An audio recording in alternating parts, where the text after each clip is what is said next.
Saya ngaji banyak. Nabi Isa itu kalau orangnya ceria sekali. Pernah ditegur sama Nabi Yahya. Mali aroka dohikan, ka'annaka amin tamin makrillah. Saya melihat kamu kok selalu senyum ceria, seakan-akan tidak ada adabnya Allah. Terus Nabi Isa balas ke Yahya, Mali aroka abisan, ka'annaka ayistamin rahmatillah. Kamu kok merengut terus, koyok ning donya ora ono rahmat. Jadi kamu milih mana? Senyum terus apa merengut terus? Partainya hanya dua, Nabi Yahya sama Nabi Isa. Jadi khazanah itu banyak. Untuk melawan penyakit itu ketakutan itu bahaya, karena bisa mengganggu imunitas tubuh. Orang harus percaya diri, harus pede. Meskipun harus hati-hati, tapi harus tetap pede. Dengan demikian imunitas tubuh kita terjaga. Jadi ya sudah seperti itu. Semua orang punya cara untuk menjaga diri masing-masing. Kemudian tentang Mbah Ahmad Siddiq, saya tahu banyak karena dulu saya masih ingat, ini sekaligus ijazah pada cucu-cucunya. Kalau sama anaknya tidak berani sama cucu-cucunya. Saya masih ingat Mbah Ahmad Siddiq itu sangat loyal sama yang namanya negara. Kita tahu beliau adalah termasuk orang yang bintang ketika Muktamar Situbondo, ketika NU pertama kali nerima asas tunggal, yaitu Pancasila. Kayak apa ulama-ulama kita, ya mulai Mbah Ahmad Siddiq, Mbah Ali Maksum, Gus Dur, Mbah As'ad, semuanya lah, termasuk Mbah Mun, semuanya loyal sama negara, sehingga NU menerima asas tunggal. Itu saya masih ingat karena Bapak dulu perwakilan dari NU cabang Lasem. Beliau pernah ngundang Mbah Ahmad Siddiq di sini, zaman itu zaman Pak Dzofar ikut ngundang ke sini, bapak saya. Itu saya menangi beliau ngisi pengajian di hallnya buyut saya, Mbah Umar bin Arabi. Jadi saya ini zuriyahnya Mbah Umar bin Arabi, sama dengan keluarganya Ki Hamid Pasuruan. Itu beliau cerita bahwa kemenangan Islam itu tidak harus kita yang menang kangelan. Kadang Allah bikin orang lain yang kangelan, kita yang ikut menang. Jadi dulu kata beliau, banyak ulama ketika kita diserang Jepang, saya masih ingat, saya karena pas itu ikut ke Lasem, karena saya santri sarang, Mbah Mun ngisi di Lasem, saya ikut di Lasem karena saya masih keluarga. Itu ulama-ulama itu mimpi dibacakan ayat ghulibatir rum fi adnal ardi wa hum mim ba'di ghalabihim sayaghlibun fi bid'i sinin lillahil amru min qablu wa mim ba'du wa yawma idzi yafrahul mu'minun. Itu dulu itu ada pertarungan besar antara kerajaan Romawi dan kerajaan Persia. Kita tahu Romawi itu Nasrani. Saya ulang lagi, Nasrani. Nasrani itu percaya adanya Allah, adanya Tuhan, dan percaya adanya kitab samawi. Sementara musuhnya itu Persia, orang yang tidak bertuhan, tidak berdasar kitab samawi. Ketika Persia mengalahkan Romawi, itu orang Islam ikut susah, karena terus dibully sama orang-orang kafir Mekah. Orang kafir Mekah adalah orang yang tidak punya kitab samawi. Katanya orang kafir Mekah, iku lho balamu, jute duwe kitab, jarene di hubungan mbek langit, nyatane perang keok. Paling kon ya podo. Jadi ada analogi bahwa kalahnya orang Nasrani itu dianggap simbol kekalahan orang yang bertautan atau berhubungan dengan langit. Akhirnya orang Islam susah. Saking susahnya orang Islam sampai Abu Bakar itu tanya, ya Rasulullah, lalu orang Romawi menang itu kapan? Terus ada surat turun, fi bid'i sinin. Ya kira-kira 3. Abu Bakar pas itu belum alim-alim amat. Jadi ngartikan 3 itu ya 3 betul, sehingga beliau masyhur itu. Cara Jawa totoan itu kimar. Pokoknya nanti Romawi pasti menang 3 tahun lagi. Akhirnya ketika datang itu taruhannya dengan 10 unta. Datang ke Rasulullah, Nabi menjelaskan, "Lho ndak. Bid'u itu mabena salas ilatis itu 3 sampai 9. Kamu jangan bilang 3. Ya sudah, taruhannya ditambah sampai 100 unta. Tapi pembuktiannya enggak 3 tahun, tapi nunggu 9 tahun. Sampean jangan tanya, berarti dulu pernah taruhan halal. Zaman sebelum ngaji saya, sampean sudah sering taruhan, jadi jangan nyalahkan saya. Nanti itu ada ilmunya, namanya nasakh apa? Mansukh. Dan taruhannya Abu Bakar tidak kayak sampean. Taruhan yang sangat-sangat demi Islam, bukan demi hadun nafsi. Betul. Ketika tahun ke-7 orang Islam itu menang. Gila ya, tahun 9 itu umat Islam menang. Menangnya umat Islam mengalahkan musyrik Mekah itu di Badar. Romawi mengalahkan apa? Persia. Gara-gara Romawi mengalahkan Persia itu cara berpikir orang tuh rubah. Ternyata langit itu ada, kekuatan langit itu ada. Sehingga meskipun akhirnya orang Kristen bilang ada Trinitas, terus mereka keliru dalam mengartikan Isa, tapi ada sekian nabi yang mereka sebut dan mereka hormati. Ada sekian kesamaan. Sehingga dalam Islam, saya ulang lagi, dalam Islam, andai kan disuruh milih orang komunis sama orang Nasrani, Islam tentu sama-sama kerjasama, milih sama yang Nasrani, karena ini ahli kitab, kerjasama loh, bukan milih menjadi Nasrani. Nanti kalian salah paham, senangannya terus bully, itu semangatnya pasti hasad. Nah, terus lalu relevansinya dengan Indonesia gimana? Wa yauma idzi yafrahul mu'minun, ketika orang Romawi yang punya kitab samawi mengalahkan Persia yang tidak punya kitab samawi, itu orang Islam ikut bunga, ikut gembira.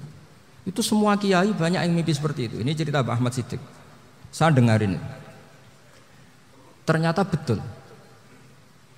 Jepang itu nggak dikalahkan Indonesia. Jepang, Hiroshima dan Nagasaki dibom oleh apa? Sekutu. Akhirnya Jepang pulang. Pas Jepang pulang, Indonesia merdeka. Itu dulu kiai-kiai sudah nakwil bahwa menangnya Indonesia itu tidak harus mengalahkan penjajah. Pokoknya nanti penjajah ada yang mengalahkan. Jadi orang Islam zaman itu tidak bisa mengalahkan Persia, yang mengalahkan itu Romawi. Tapi orang Islam ikut gembira. Itu sebenarnya wa yauma idzi yafrahul mu'minun binasrillah. Jadi orang itu cara berpikir Quran itu beda. Sehingga saya ini cerita ke cucu-cucu Mbah Siddiq karena ya nasabnya sama sampai saya, karena sama-sama sampai Mbah Sambu. Bedanya keluarga saya lewat Mbah Abdul Azim, kalau yang keluarga sini lewat namanya Mbah Yusuf. Itu saudara sama Mbah Abdul Azim, sama-sama sampai Mbah Sambu.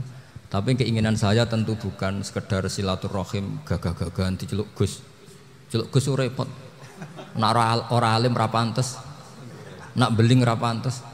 Salam templek 1.000 jaluk swarga. Aduh. Cuman kok mentalan yang 1.000 jaluk. Kamu nginep di hotel 100.000 itu tidak cukup, apalagi untuk bayar apa? Surga. Itu enggak sopan sekali.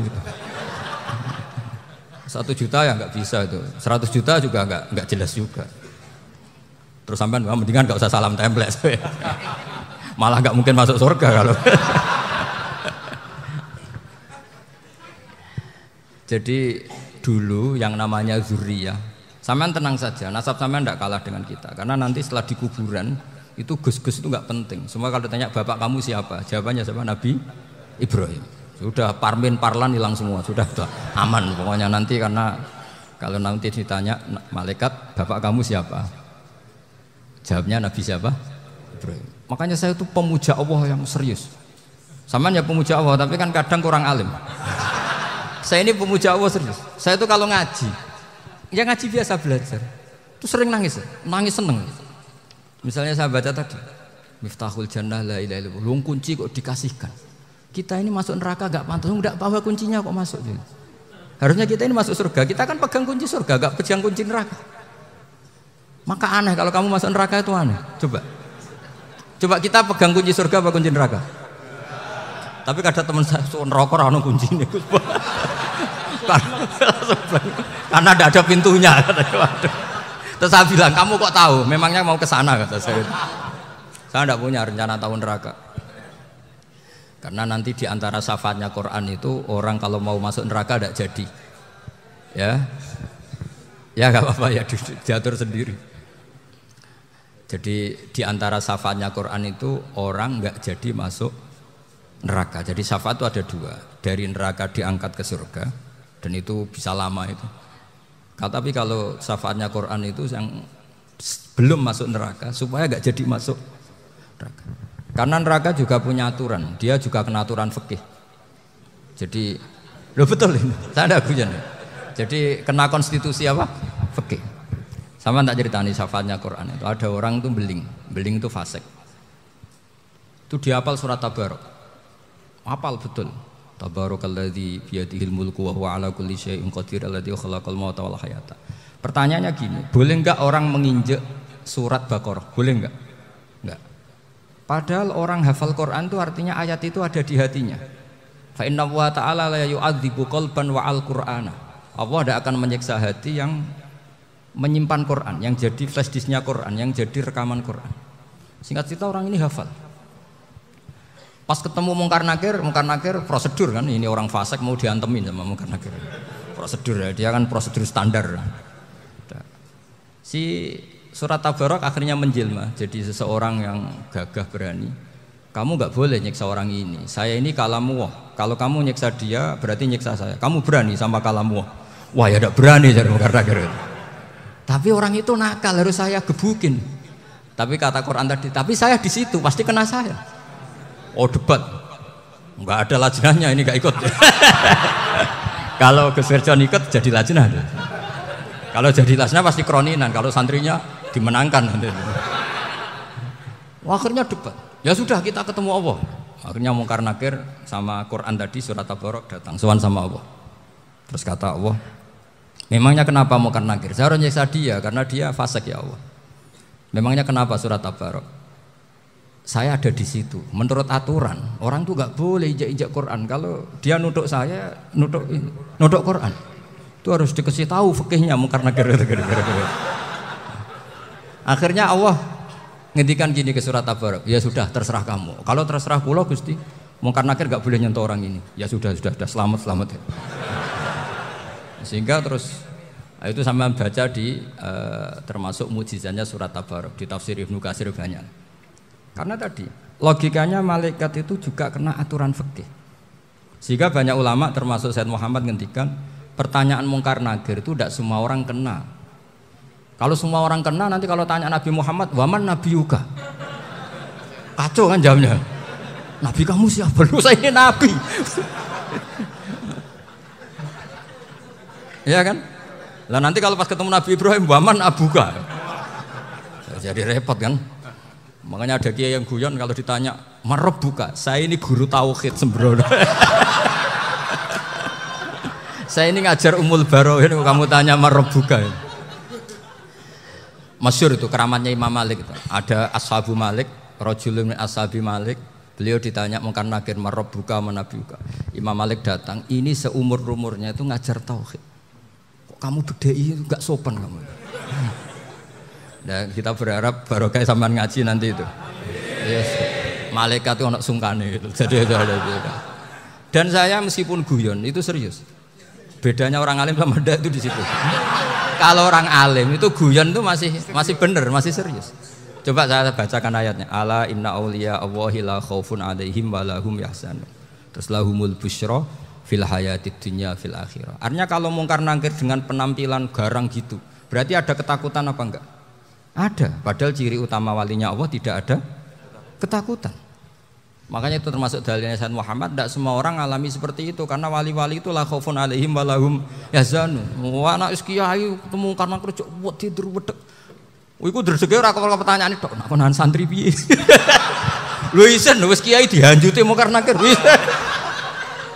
Malu gak kira-kira? Mesti plengaan konan santri piye? Nah jawabannya gampang karena pernah ngajar tauhid. Makanya Sayyidina Ali ini cerita ini ada di kitab Nurul Dholam. Sama lihat di kitab Nurul Dholam karangannya Syekh Nawawi Banten. Itu Sayyidina Ali itu ya, andekan orang biasa mungkin ya agak-agak hasut, tapi ini wali gak boleh kamu katakan hasut. Dia itu mangkal sama Umar. Orang kok setiap orang pernah dibentak. Apa dia berani bentak Mungkar Nakir? Penasaran dia. Bagaimana kerengnya Umar itu berlanjut enggak gitu kira-kira. Akhirnya minta, ya Allah saya minta kasyaf. Ya karena yang minta Sayyidina Ali karena mau wajah dituruti sama kasyaf. Dilihat Sayyidina Umar pas meninggal itu. Jadi hasud itu ya kadang penting asal baik. Loh betul bahasa Kanjeng Nabi kadang la hasada illa fisnaten. Itu Nabi bahasakan ya hasad. Gus Wirson saja yang nafsirkan ghabtah itu kan gaya-gayanan sebagai ulama. Aslinya Nabi ngendikannya itu la hasada illa fisnaten. Ulama yang ganti itu namanya ghabtah. Wong Nabi sendiri nyebut hasad kok kamu tafsiri ghobtoh. Ya hasad ya hasad. Udah enggak usah ditakwil-takwil pokoknya gitu. Kalau sampean enggak percaya enggak apa-apa. Kok gitu aja kok repot. Karena sampean enggak percaya kemungkinannya dua. Satu enggak ngerti.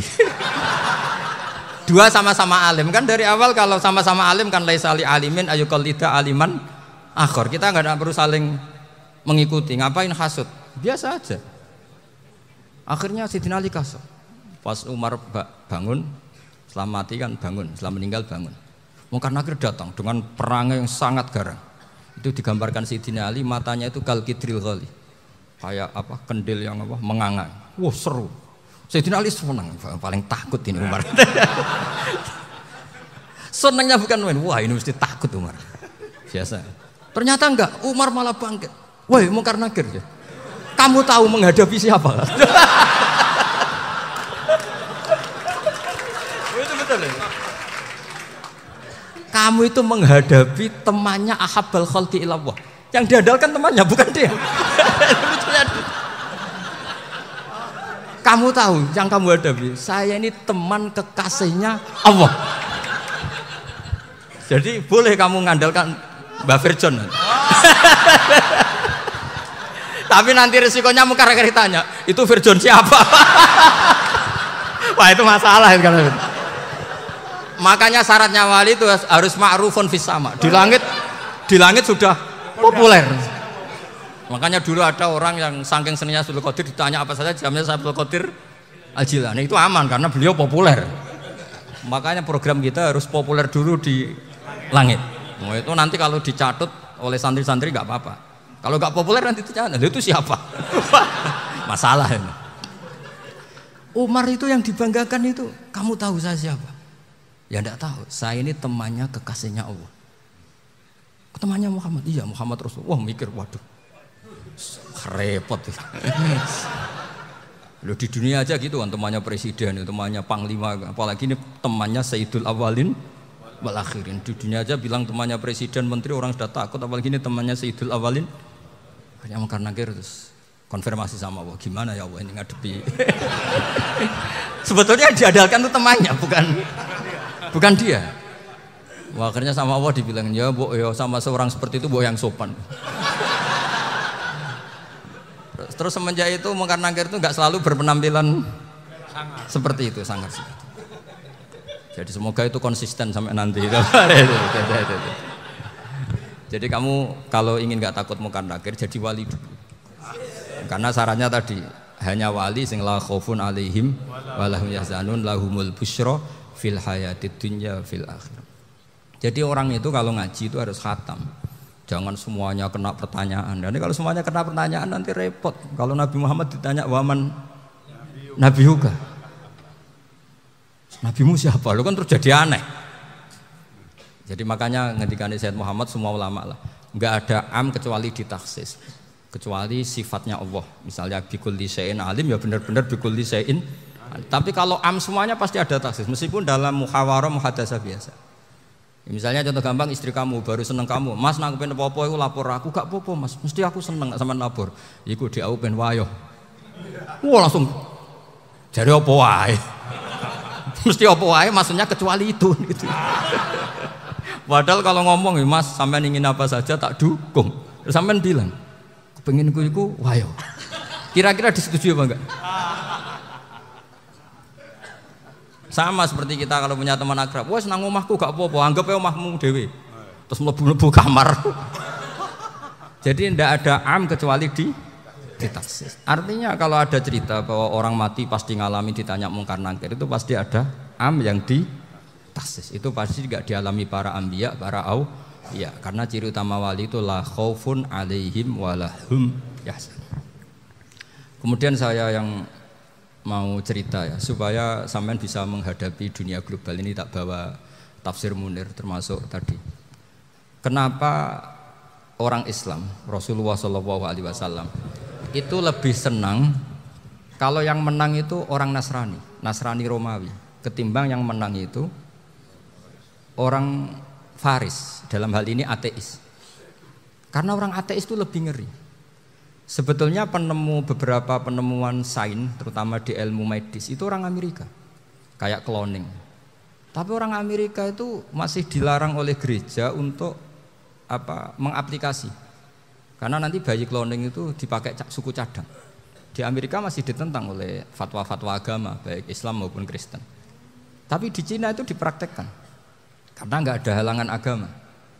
Di Cina itu biasa ada kondom diolah lagi jadi alat-alat aksesoris. Di Amerika tidak ada karena masih ada agama, masih ada larangan. Sehingga orang Islam itu lebih takut kalau yang menang itu Persia, karena terus cara berpikir ternyata Tuhan itu tidak ada, langit nggak ada perannya. Jadi ketika yang menang Nasrani masih berpikir itu pertolongan Tuhan, meskipun mungkin cara mengatakan Tuhan beda dengan kita. Tapi ada satu kesamaan bahwa kekuatan samawi itu ada. Jadi disebut hulibatir rum fi adnal ardi wa hum min ba'di ghalabihim sahlibun. Di sini diterangkan oleh Syekh Nawawi supaya kamu tidak salah paham. Sebetulnya kamu katakan misalnya wah itu paham liberal, sebenarnya saya tidak tersiksa. Cuma takut yang mengatakan seperti itu cek goblokir atau ngaji gitu. Itu aja masalah saya.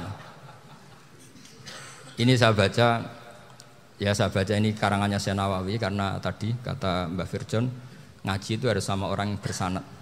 Saya ini kalah sama beliau itu berkali-kali. Secara nasab saya harus manggil Mbah. Secara silsilah ilmu saya juga kalah lagi. Saya sering disewani sama cucu-cucu Syekhona Khalil. Kiai Siddiq itu termasuk murid dekat beliau Syekhona Khalil. Kalau itu berarti kan Gus Firjon, Ahmad, terus Mbah Siddiq. Mbah Siddiq ngaji Syekhona Khalil. Syekhona Khalil itu pernah ngaji langsung sama Sayyid Zaini Tahlan. Berarti beliau dari Sayyid Zaini Tahlan itu baru generasi kelima.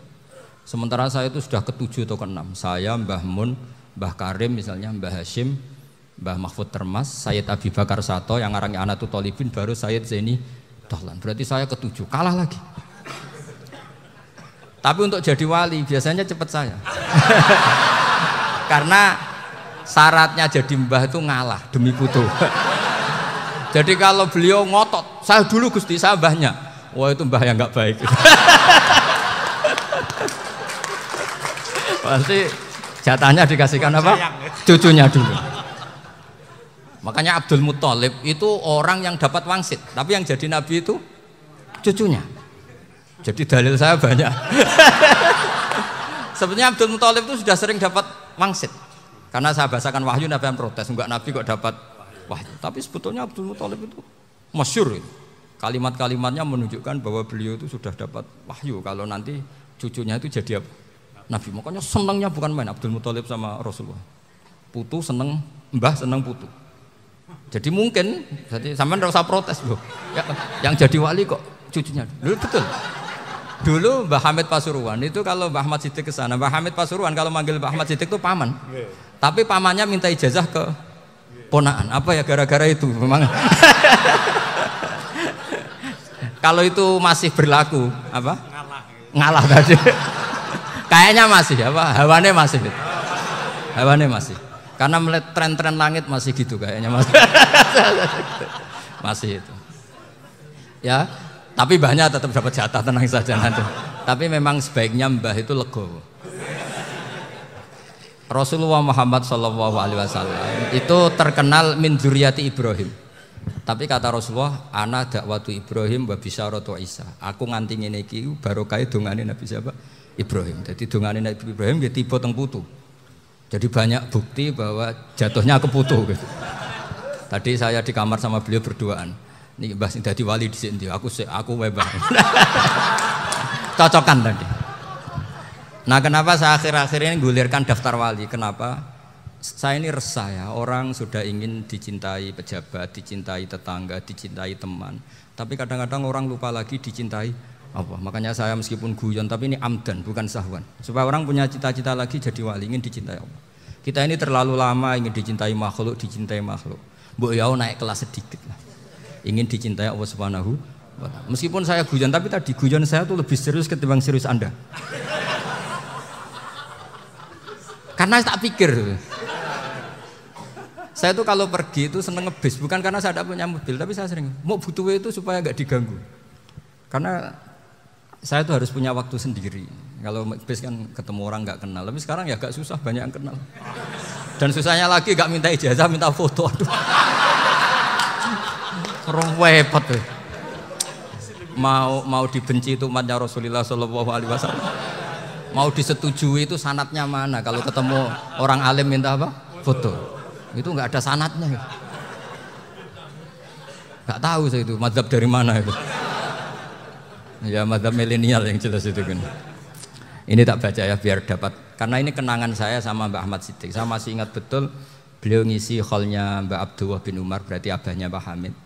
Karena mbah saya itu Fatimah binti Khalid bin Umar. Kalau Mbak Hamid itu Hamid bin Abdullah bin Umar. Itu saya masih ingat betul zaman itu Mbah Hamid setiap hall di Lasem itu rawuh dan saya derek nembah saya karena masih misanan datang ke Lasem. Itu beliau pasti itu ngisi sama Mbah Mun. Mbah Mun masih muda, Ki Ahmad Siddiq sepuh senior. Itu beliau cerita bahwa dulu ketika Indonesia dijajah Jepang itu para kiai mimpi dibacakan ayat Ghulibatir Rum fi adnal ardi wa hum min ba'di ghalabihim. Terus ada kiai yang tanya, takwilannya gimana? Ya nanti Jepang pulang bukan karena kita yang mengalahkan, tapi Jepang ada yang mengalahkan sendiri, meskipun tidak kita. Kayak dulu Faris tidak dikalahkan Islam, tapi dikalahkan Romawi, tapi yang senang umat Islam. Wa yauma idzi yafrahul mu'min. Itu luar biasa ulama-ulama kita. Delalah kejadiannya Indonesia seperti itu. Yaitu kita tidak mengalahkan Jepang, tapi Jepang pulang sendiri karena dikalahkan apa? Sekutu. Ya ini saya baca. Ini tidak usah dicek bacanya benar apa enggak. Sudah aman apa? Aman. Karena kalau saya salah itu ya sengaja. Artinya ya sengaja saja. Ya biasa maksudnya. Saya kemarin ngisi di Pondok Peloso, di Pondok Al Munawir Jogja. Salah itu ada dua. Ada salah yang memang benar-benar salah. Itu enggak apa-apa, bisa dimakfu. Karena mesti sangke wong goblok salah yang terus itu. Ada salah bawaan ilmu, itu repot tuh dadan ini. Karena misalnya kita yang biasa belajar qiraah sab'ah wayah sibuhu, mesti diulang lagi wayah sabuhu. Karena qiraahnya Imam Asim itu hasibah yah sabu bi fathis sin. Sementara kita kalau ngaji kitab kulino yahsibu. Sehingga kita yang biasa belajar sab'ah itu kalau baca kitab itu kayak orang bingung. Kadang-kadang yang ngaji juga bingung. Gus Pak mocok di bulan pilih. Ya tepat-tepatan. Ada yang mengatakan Gus Pak bingung. Ada yang mengatakan Gus Ba alim alamah, ya tepat-tepatan nasib tadi. Karena memang ya sab'ah memang seperti itu. Misalnya kufuan itu Imam Asim baca kufuan. Tapi beliau punya murid namanya Syu'bah. Itu kalau baca kuf'an. Makanya kita itu ini kan khataman Quran ya. Jadi saya menyinggung sedikit tentang qiraah sab'ah. Tadi beliau juga sudah tak kasih kitab saya Hifdzuna Liyadal Mushaf. Sama tak ajari latihan sab'ah. Memang angel ya. Makanya yang nggak bisa itu wong pinter. Sudah tahu angel ya nggak usah diteruskan kan. Orang menghindari barang angel itu pinter apa goblok? Pinter. Berarti wong goblok pinter. Saya tuh makanya sama orang goblok tuh respect. Jadi orang alim tuh angel apa gampang? Angel. Menghindari barang angel pinter apa goblok? Loh, orang menghindari barang angel pinter apa goblok? Pinter. Berarti wong goblok pinter. Jadi saya sama orang-orang goblok itu respect. Sudah tahu jadi orang alim angel ya barang angel ya harus dihindari. Makanya saya ini insya Allah umatnya Nabi yang termasuk yang terbaik. Amin. Karena mencintai umatnya Nabi termasuk yang goblok. Wah, itu tidak gampang itu. Ya, karena tadi sudah tahu ya. Seperti itu loh orang naik panjat pinang itu yang naik karena ingin hadiah. Yang nonton sudah tahu wah licin kok dinaikin mau keplodok ya. Tapi orang sepakat yang nonton juga pinter karena sudah tahu ribet kok. Tuku yang pasar kena lah apa mana. Sama juga gitu. Ngalim tafsir angel, ngalim fikih angel. Tak karek ngaji ngerekam kan gampang. Itu pinter apa goblok? Pinter. Iya. Makanya kula niku mbok burohno ngono tok. Saya tadi dinasihati Mbak Firjon muga-muga hati saya selamat. Saya itu meskipun kata orang banyak muhibin saya banyak, tapi saya insya Allah tidak riak. Saya itu pakai kitab namanya Tasbidul Fuad, itu karangannya Said Abdul Al-Haddad. Ketika beliau punya muhibin banyak ditanya, bagaimana ya Habib Anda menjaga hati Anda? Jamnya Said Abdul Al-Haddad itu unik. Innama azzamu Allah. Mereka itu sebenarnya menghormati Allah. Cuma butuh sarana, dan itu saya. Jadi saya tahu sampean semua itu mencintai Quran, mencintai sunnah Rasul, mencintai hadis-hadis Rasul. Cuma sampean kan karena nggak paham, terus manfaatkan saya. Jadi sebenarnya saya ini korban. Gitu. Korban. Jadi saya mau riak gimana? Korban kok mau. Bangganya di mana tuh? Coba sampean misalnya ngaji tafsir, belajar sendiri kan susah. Terkibnya susah, maknanya susah. Bahkan beli kitabnya kadang tidak kuat. Loh, untuk jadi alim tafsir itu kan harus beli kitab. Loh, saya sering belajar kitab itu jutaan.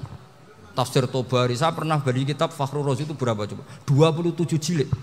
Karangannya Fakhrur, belum karangannya ulama modern, Imam Sa'rawi. Itu berapa jilid? Itu jutaan. Saya kemarin juga dihadiahi kitab Pak Quraish Shihab namanya Faidul Bari fi Syarhil Bukhari. Pak Quraish Shihab yang terkenal. Ya sering diskusi sama saya. Saya ngasih hadiah beliau ngasih hadiah saya. Oh itu harganya enggak kuat. Dadak kuat kadang di Indonesia enggak ada coba. Dan sama orang hebat menghindari kesulitan itu. Nah, kesulitan itu Gus Bak ngaji ikut, kalau enggak paham dirukokno rekamannya sudah gitu. Pinter mana sampean sama saya? Pinter sampean kan? Bikin sosis susah, beli aja kok repot kan. Nah, makanya nggak boleh orang bilang, wah aku goblok reso tafsir, aku wong pinter. Makanya nanti kalau saya ketemu Nabi tidak termasuk orang yang mentahkir orang Islam. Kafabil mari isman ayah kiro akhahul muslim. Jadi cukup orang itu dosa kalau menyepelekan orang Islam. Termasuk darani sampean goblok itu dosa. Caranya nggak darani goblok ya tadi di logika tadi. Alim itu angel, gendari angel itu pinter. Berarti wong bodoh pinter ya sudah gitu. Tapi tetap bodoh. Tapi ini satu cara untuk saya respect gitu. Coba orang yang ngaji tafsir saya banyak, mungkin ribuan. Itu sebetulnya mencintai Quran. Karena Quran adalah kitab suci yang panduannya umat Islam. Sangat mencintai Quran. Terus kemudian mereka nggak paham. Terus mencari orang yang memahamkan. Burohno lah cara Jawane. Terus keren saya itu di mana coba? Lah terus mereka kurang ajarnya gini, kalau paham itu ya alhamdulillah paham. Kowe nak ngaji Gus Bae ngono tok. Tapi nek ora paham, ora nyalano akal ya. Mari Gus Bae nerangno cepet mulane gak paham. Ora kok nyalano teke sing lelet. Oh kan masyaallah naudzubillah tenan. Sebetulnya tingkat kurang ajarnya tinggi Gus sebenarnya. Jadi kalau nggak paham itu kadang nggak nyalahno uteke, kayak mau misalnya, mau mari mikir aja jelas. Padahal misalnya jelas orang mesti paham, bodoh. Paham ya? Jadi kata Sayyid Abdul Haddad, innama azzamu Allah. Sebenarnya mereka itu sangat menghormati Allah. Makanya kita nggak perlu mengatakan wasilah itu kafir, nggak akan. Karena orang tawasul sama Rasulullah itu ingin dapat ridhonya Allah lewat orang yang dicintai. Kita mencintai wali sebenarnya, wah itu kekasih Allah. Kita mencintai itu karena mencintai Allah. Sama seperti gini, kamu mencintai kangkung apa enggak? Sebenarnya sama sekali enggak. Tapi kamu ingin sehat, ada asupan gizi. Kamu ingin tubuh kamu sehat, butuh asupan gizi. Kemudian kamu makan kangkung. Apa terus kamu cinta kangkung kan enggak? Cinta kesehatan kamu sama. Orang yang mencintai saya sebenarnya ingin kepuasan rohani. Saya kan termasuk kiai yang torekonya gampang. Ini swarga, kan akhirnya penggemarnya banyak. Coba kalau kamu neraka. Wah, jadi sebetulnya Anda mencintai kepuasan Anda sendiri. Nah, saya ini korban. Makanya untuk masuk surga cepat saya. Korban itu cepat. Da'watul mazlum la turaddu kan gitu. Laisa bainahu wa bainallah hijab. Jadi saya kalau donga langsung seret langit. Karena mazlum. Saya sinau tafsir, coba sampean bayangkan ada tafsir itu sudah 27 jilid. Sekarang Fakhrur Razi itu bulatnya bukan main. Karena dia ahli filsafat. Bulatnya Masya Allah. Sudah gitu sinau Jalalain kadang dikomen oleh Sawi. Sudah kita percaya Jalalain boleh dibully Sawi. Percaya Sawi dikandani, oh iku Maliki rasa ribet. Sudah gitu sinau Qurtubi, sinau tafsir Tobari itu susahnya. Belinya susah, belajarnya susah. Padahal saya punya keluarga, punya istri, punya anak. Bayangkan kalau istri saya rewel, gak istri sampean. Wah itu, tapi alhamdulillah enggak. Sama sekali enggak. Allah sudah milihkan, wah ini bahaya kalau punya istri rewel. Imam Sibawai itu kitabnya banyak, tapi yang terbukukan hanya kitab Sibawai. Karena beliau kalau sudah belajar lupa istri. Hanya pas beliau di pasar, kitabnya dibakar semua sama istrinya. Karena dianggap saingannya. Ternyata yang dicerai tidak kitabnya, malah istrinya. Itu Imam siapa? Sibawai. Tapi alhamdulillah kitab saya nggak terbakar, aman. Saya teruskan ya. Jadi untuk menjaga riya dilatih innama azzamu Allah. Sebenarnya mereka itu menghormati Allah. Sehingga wasail-wasail itu sebenarnya nggak pernah jadi subjek pelaku utama enggak. Tetap Allah. Sebab itu kata Sayyid Muhammad, kamu kok mengatakan wasilah itu kafir itu gimana? Ketika innallaha qad ba'atsa lakum taluta malika. Talut itu ya manusia. PD-nya itu apa? Inna ayata mulkihi ayyatiyakumut tabut fihi sakinatum mir rabbikum wa baqiyatum mimma taraka alu Musa wa alu Haruna tahmiluhul malaika. Jadi beliau PD itu kalau bawa sunduk semacam peti sakti, sing di situ ada baqiyatum mimma taraka alu Musa wa alu Haruna tahmiluhul malaika. Ya kayak semacam jimat ya. Tapi saya bukan mensyariatkan jimat enggak, karena nanti banyak penjual yang pembohong juga gitu loh. Cuma cerita, kamu tidak usah mengatakan kafir. Dulu Talut PD-nya kalau bawa sunduk semacam peti kesaktian yang di situ ada baqiyatum mimma taraka alu Musa wa alu Haruna tahmiluhul malaika. Sehingga Khalid bin Walid meskipun beliau sahabat dan menyaksikan wajah Rasulullah SAW, itu bawa sya'aratun min sya'aratihi Rasulullah SAW, bawa rambutnya Nabi. Perang kemana-mana itu diletakkan di pecinya. Nanti sama tanya lagi, masa pakai peci Khalid bin Walid ini? Wah panjang, sampai itu repot. Sampai tak warai ngaji usul fikih. Usul fikih itu kalau ngaji itu ada istilah tangkihul manat. Ini mestinya wilayah yang kita bisa berdebat sama Mbah Firjon. Dulu itu musuh saya karena saya makili Anwar, beliau makili Peloso. Tapi tahu-tahu kalah tua terus saya mengundurkan diri. Di fikih itu ada istilah, ada tangkihul manat, ada tahqiqul manat, ada tangkihul manat. Tangkih itu kira-kira gini, lafadz hadis itu dibuang sekian untuk tahu bahwa itu madarul hukmi. Misalnya gini, tak beri contoh paling gampang. Sama harus paham, kalau nggak paham nggak pinter-pinter. Ja'a a'rabiyun ila Rasulillah sallallahu alaihi wasallam. Ya karena ini menghormati Mbah Ahmad Siddiq, beliau orang alim, jadi ngaji ini tetap ada suasana alim. Ya harus ada suasana alim. Nggak perlu jadi orang alim tadi, susah. Sudah ngedari susah itu pintar. Sudah itu aja. Jadi orang alim susah, ngedari barang susah pintar. Berarti orang tidak alim pintar. Nah, meskipun tetap sudah itu pegangi sampai mati nanti. Loh, jadi orang alim itu repot. Itu kata Imam Ghazali, kalau orang alim kalau masuk surga itu sama Allah nggak boleh. Kif, kamu nggak boleh langsung masuk surga. Coba cari umat kamu, syafaati dulu. Nah, saya takut nyari sampean nggak bisa kembali. Saya tidak punya rencana itu. Pokoknya mau masuk. Golek sampean kuaduan. Aduan balik raroh dewe, wah repot nanti saya. Berat jadi orang alim itu berat. Ya saya teruskan ya. Ada tangkihul manat. Ja'a a'rabiyun ila Rasulillah sallallahu alaihi wasallam. Faqala ahlaktu wa ma ahlakaka qal waqa'tu imraati fi nahari Ramadan.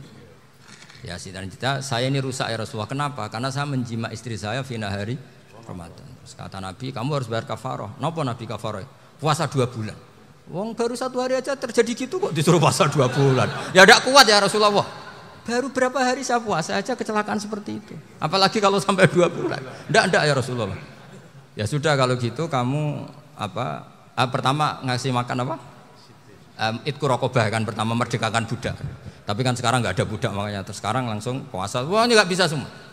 Ya sudah ngasih makan orang 60. Kasihkan siapa ya Rasul? Ya orang fakir. Saya ini paling fakir. Di kampung saya ini orang paling fakir. Jadi mulai dulu orang fakir itu hubungan suami istri itu paling lancar mulai dulu. Makanya orang fakir itu anaknya banyak. Karena hiburannya hanya itu. Wong Ramadan aja. Coba mau ke ATM nggak punya uang, mau antri di bank nggak punya, mau apa coba? Itu mulai dulu. Ini sanatnya mutasil. Wah, akhirnya sudah sanksinya kan tadi ya itqu raqabah atau puasa 2 bulan berturut-turut atau ngasih makan 60 orang miskin. Lalu kata ahli usul fikih, kata a'rabi dibuang, nggak menjadi catatan hukum. Orang kota pun kalau melakukan itu juga kena sanksi yang sama. Imro'atau juga dibuang. Andai kan itu dilakukan untuk amatnya juga ketentuannya sama. Nah sekarang perdebatan antara Imam Syafi'i dan Imam Malik begini.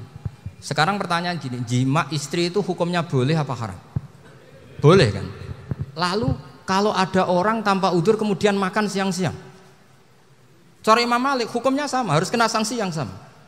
Karena sama-sama hadku hurmati Ramadan bi ghairi udzrin syar'iyyin. Sama-sama merusak hukum Ramadan tanpa udzur syar'i. Lu jima itu tidak zina. Kan hukumnya jaiz. Nah, sekarang makan hukumnya jaiz, harusnya juga kena ketentuan yang sama. Cara pikirannya Imam Malik. Nah, alhamdulillah Imam Syafi'i gak setuju. Wah, cara setuju repot. Bahkan orang-orang Syafi'i sudah punya khilaf, kalau gitu minum dulu. Iya, biar gak kena. Iya, biar iftarnya pakai minum. Setelah minum baru jima kan. Ya. Ini sudah menyiapkan khilafnya. ini khas Syafi'i ini, bongsong rekayasa hukum. Nanti bisa belajar jauh cara ngakali hukum. Makanya guyonan yang masyhur Gus Dur itu gitu. Ada seorang kiai atau Gus lah, ya punya salah, namanya manusia kan punya salah, entah cangkruk entah apa, pokoknya punya salah. Ada wartawan yang ngiranya semua kiai itu orang suci, sehingga tanya sama Gus Dur, Gus itu ada kiai kok, ya pokoknya salah lah. Tapi jangan bayangkan dosa besar, enggak, kecil-kecil aja.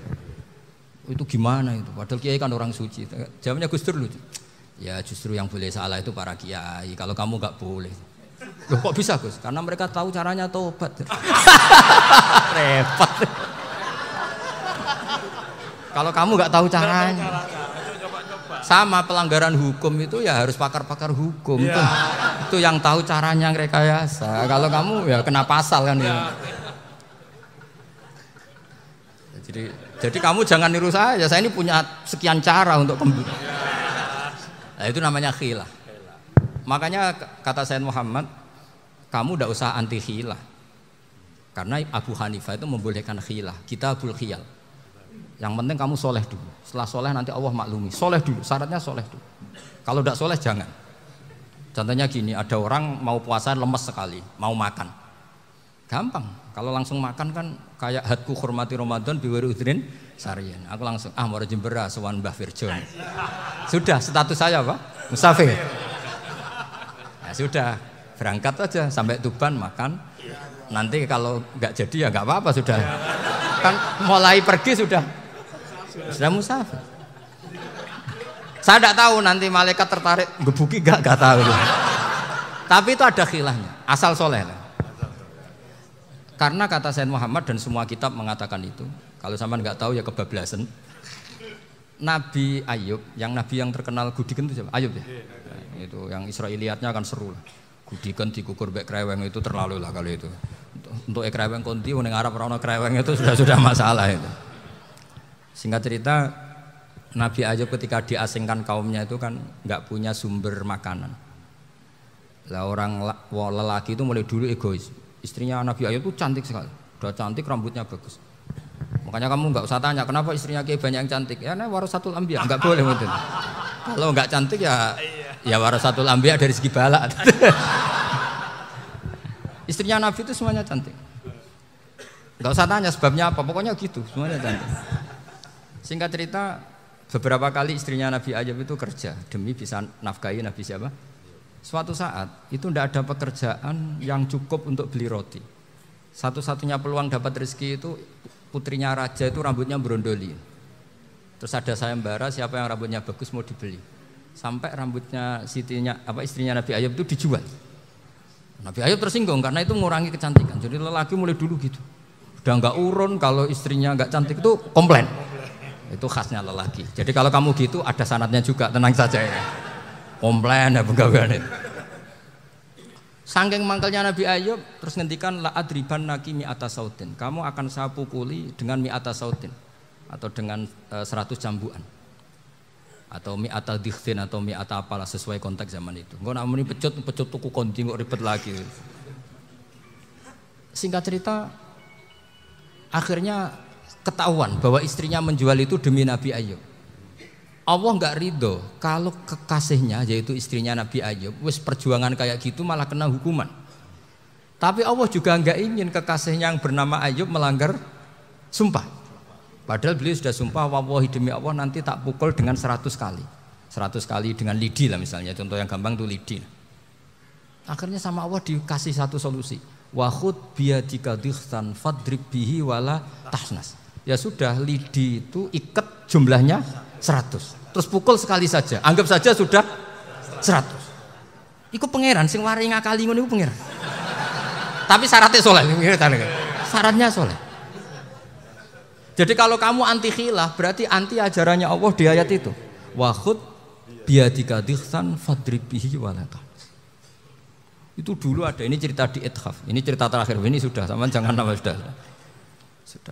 Terus pengumuman tadi yang enggak pernah sepuh ngutang saya itu haram tadi.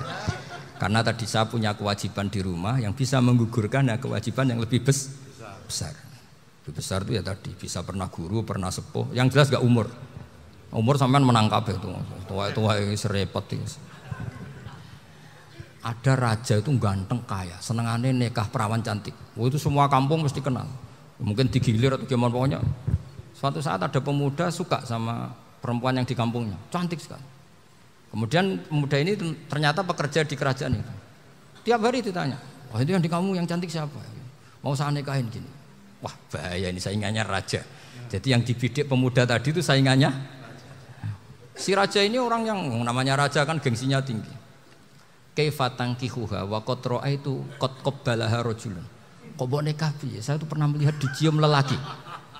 Wah, gak mau. Gak gelem wis kadung ditambung wong lanang waqat qabbalaha rajulun. Saya pernah melihat sendiri qabbalaha rajulun, dicium oleh lelaki. Wah, sudah gak minat raja langsung gak keren. Suatu saat pemuda tadi nikahi perempuan itu. Rajanya marah-marah. Kamu lelaki gak punya harga diri gini. Gak punya selera, gak punya harga diri, sudah pernah dicium orang kok tetap dinikah. Terus bilang ke raja, ta'rif manir rajul, lelaki itu siapa? Abuha. Kamu tahu lelaki itu siapa? Sopo? Abuha. Bapaknya. Saya kan hanya bilang rajulun. Pernah dicium lelaki. Lah pikirannya raja itu lelaki wis kowe-kowe ngene iki. Tapi butuhe canom mau raja ben gak sida. Itu aja tuh. Baru kayak digulirkan gitu waqat qabbalah rajulun. Wah enggak mau. Setelah itu suatu saat pegawainya tadi nikahi perempuan. Kamu enggak punya harga diri gini. Kamu tahu mandir rajul Bapak Abu. Wah nak ngono aku gak apa-apa.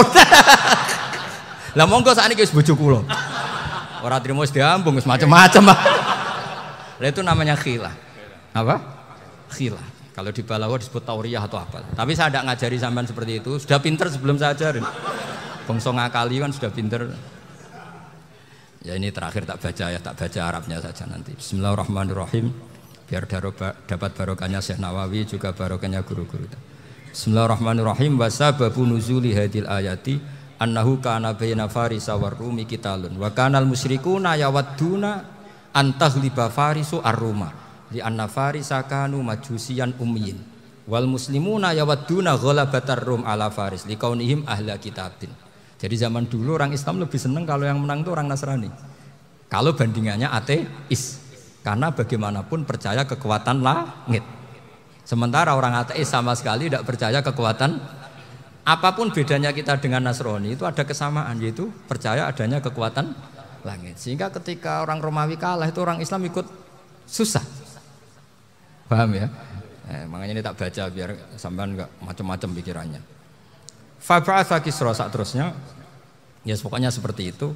Akhirnya Rasulullah SAW berdoa lebih senang yang menang itu Rom karena ahli kitab.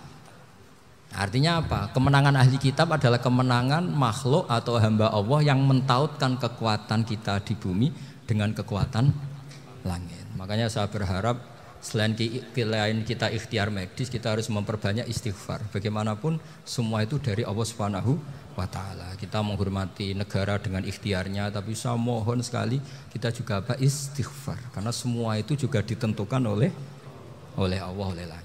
Ya, saya kira demikian. Assalamualaikum warahmatullahi wabarakatuh.